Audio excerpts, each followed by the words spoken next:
Social enterprises are one of the least understood revenue-generating models for nonprofits, but when done right, they can raise consistent funding for your organization beyond donations or grants. In this episode of Changemaker Cafe, I'll explain what a social enterprise is, share some social enterprise examples in nonprofits, and give you a few questions that you can think through to determine if a social enterprise revenue model might be a good fit for your organization. As always, I hope you find this topic helpful in your change-making efforts, and don't forget to subscribe for more of my videos on nonprofit leadership, fundraising, and social impact.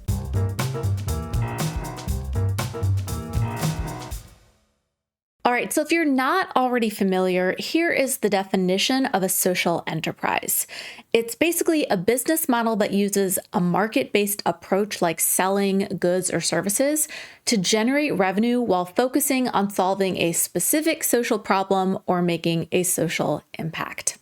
Now, a social enterprise model can be used in both for-profit companies and nonprofit organizations. Common misconception there. In the case of a for-profit company, a social enterprise would be reinvesting its profits back into tackling social issues rather than focusing on maximizing shareholder value like a typical company. In nonprofits, a social enterprise model can be used to raise consistent funds for its mission. This might take the form of a separate business that the nonprofit owns, or it could be fully integrated into the nonprofit's operations as part of its overall revenue model. And nonprofits using a social enterprise initiative to raise money for its cause can also still accept donations, apply for grants, and raise money in all the other traditional ways that nonprofits do. So let's talk through 7 real-life examples that kind of show you the wide variety of ways organizations approach this model. Okay, this one is super cool. It combines recycling with helping people get shelter and affordable housing, and it's St. Vincent de Paul of Lane County. So this nonprofit has created multiple recycling-based enterprises, from mattress recycling to appliance repair to styrofoam densifying, whatever that is, and uses them to train and employ people facing barriers to the workforce.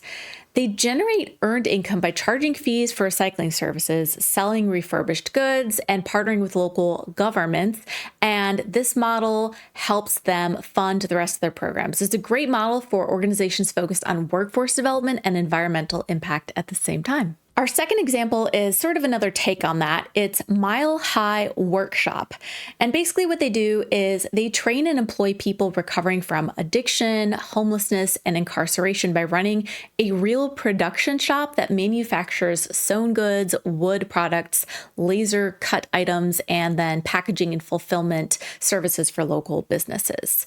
The earned income from the manufacturing contracts with the businesses support the rest of their mission. This is another great example that might be a good fit for organizations focusing on workforce development, helping people who are experiencing homelessness, addiction, or recovery. Here's a fun one. Our third example combines a bike shop with youth development, and it's the Community Cycling Center. So the Community Cycling Center is a nonprofit that uses bicycles as a tool for empowerment and fundraising. They run youth bike camps, safety education, mechanic apprenticeships, and community mobility programs for low-income families. So how they make money is they operate a full-service bike shop. They sell bikes, parts, gear, and repair services, and then the revenue from the shop directly supports their youth and community programs, creating this sort of mission-aligned earned income loop. This is a really clear and accessible example of a nonprofit successfully running a retail enterprise that reinforces its mission, helping youth develop, while generating that sustainable funding. So our fourth example here has really nailed this transitional employment model, and it's Homeboy Industries. You might have actually heard of them. They're pretty well known. Basically what they do is they support formerly gang-involved and incarcerated individuals with job training, therapy, education, and paid employment through their social enterprises. Homeboy has a whole suite of social enterprises. They've got a cafe and bakery, they've got catering, embroidery, grocery store, farmers market, and even dog grooming. So all the sales from the cafe, the catering, the bakery products, the dog grooming, etc., they're all reinvested back into the mission, which provides employment to those they serve and supports other programming that they have. These enterprises are especially compelling because they provide real-time customer interaction and transferable job skills that can support the people they're serving long after their interaction with their organization. Now, our fifth example might be of interest to our arts folks out there. It's The Moth. The Moth is a nonprofit dedicated basically to the art of storytelling. So they'll do story coaching, youth workshops, and community programs, and they help people from all backgrounds share personal stories so that they can build empathy and connection and confidence. So here's how they generate revenue. They basically generate earned income through ticketed live events. They do national tours. They've got branded merchandise. They've published books, and they have paid storytelling workshops for companies, schools, and organizations. So then the income earned from these sources helps subsidize the free or reduced cost storytelling programs that they have for youth and others.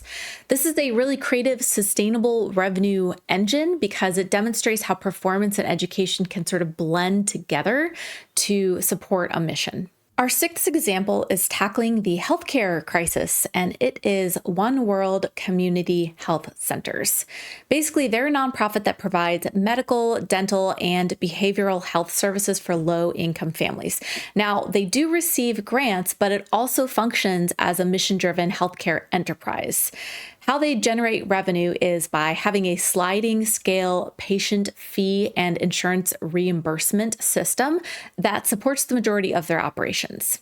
This is a service-based enterprise model, so it's ideal for nonprofits who are offering some kind of services where you might be serving people of different income levels, making sure that you can do so equitably and fairly. Our seventh example focuses on training and certification for educators, and it's the Center for Responsive Schools. So basically what they do is they train educators around the world in evidence-based teaching practices that are meant to improve the classroom climate, student engagement, and behavior. And they generate earned revenue from in-person and online trainings, curriculum, books and licensing, school-wide consulting, and professional certifications. So this is a really strong example of a knowledge-based social enterprise. It's ideal for organizations who have special expertise or are trying to develop certain skill sets in others, and especially who are serving audiences who are willing to pay to learn those things.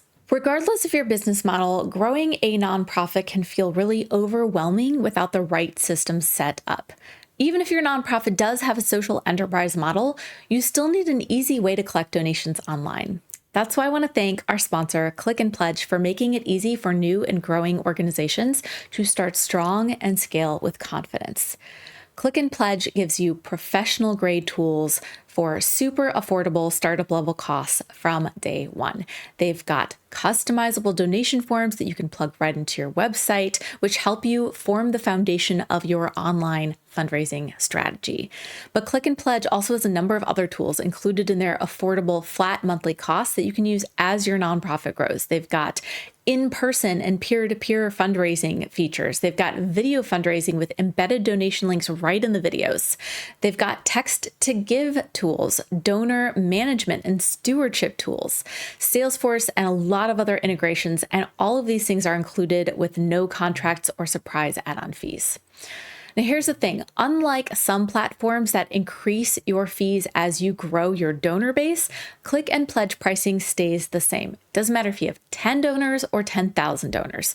So use the QR code and link in the description to check out Click and Pledge, book a demo, and get your first $25 monthly fee waived. All right, so how do you know whether launching a social enterprise makes sense for your specific nonprofit?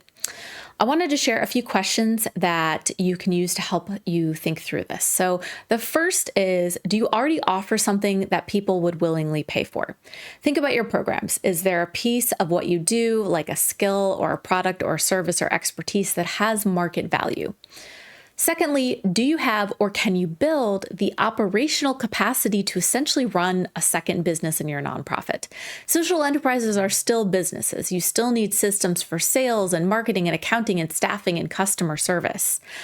Third, would selling this product or service deepen your impact or distract from it? A good social enterprise fuels your mission. It doesn't compete with it. You don't want to start a separate initiative that then takes so much of your attention that you can't focus on your actual mission as a nonprofit. Fourth, is there already market demand? Even the best mission-driven products need customers who want and are willing to pay for what you can offer. Fifth, can you afford to invest the time and money in starting up the social enterprise initiative?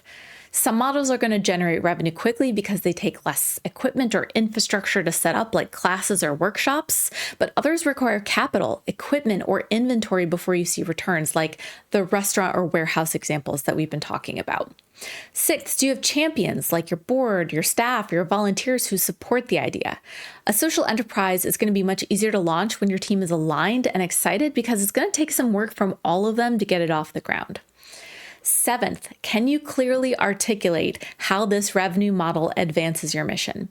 Funders are going to want to know this, customers and your community are going to want to understand and support the model, and will do so when the connection is clear. All right, so what do you think? Is a social enterprise model a good fit for your nonprofit? I'm curious what you're working on, so share that in the comments. And if this video helped you, give it a like so YouTube shares it with more leaders like yourselves. And don't forget to subscribe for more content every week on how to build a sustainable, impactful social impact organization. I'm Amber Melanie Smith. Thanks for watching, and I'll see you next time. Goodbye.